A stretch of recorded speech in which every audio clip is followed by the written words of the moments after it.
ఏలూరు జిల్లా నూజివీడు మండలం యలమందల గ్రామంలోని ఉమారాణి అనే మహిళను నూజివీడు పట్టణంలో సమతానగర్లో నివాసం ఉంటున్నటువంటి అశోక్ విదేశాల్లో పని కల్పిస్తామని నమ్మబలికి ఆమె వద్ద నుంచి 5,70,000 రూపాయలు వసూలు చేసి 6 నెలలు గడిచినా పని కల్పించే విషయం గురించి ఏ విషయం మాట్లాడకుండా మొహం చాటేస్తున్నాడని ఉమారాణి ఆవేదన వ్యక్తం చేశారు. ఈ విషయం గురించి తమకు న్యాయం చేయాలని పెద్ద మనుషుల సమక్షంలో పంచాయతీ పెట్టినా తనకు తగిన న్యాయం జరగలేదని తెలిపారు.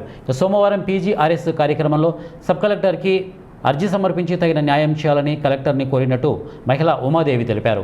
ఏమంటున్నారంటే అతను ఇట్లా ఖర్చు అయిపోయినాయండి అని చెప్తున్నారు.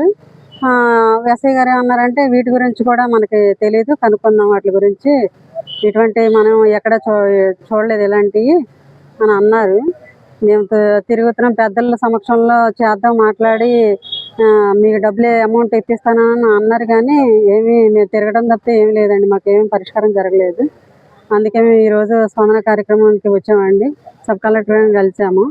కలిస్తే DSP గారి దగ్గర మీరు వెళ్ళి కలవండి వెంటనే అని అన్నారు. DSP గారు అయితే అందుబాటులో లేరంటండి.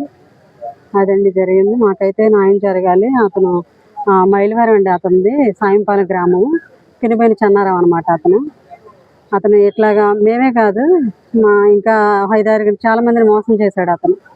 వాళ్ళైతే బయటికి రావట్లేదు. మేము కూడా ఏంటంటే ఇప్పటి వరకు బయటికి రాలేదు. పబ్లిక్ అవడం కూడా మాకు ఇష్టం లేదు.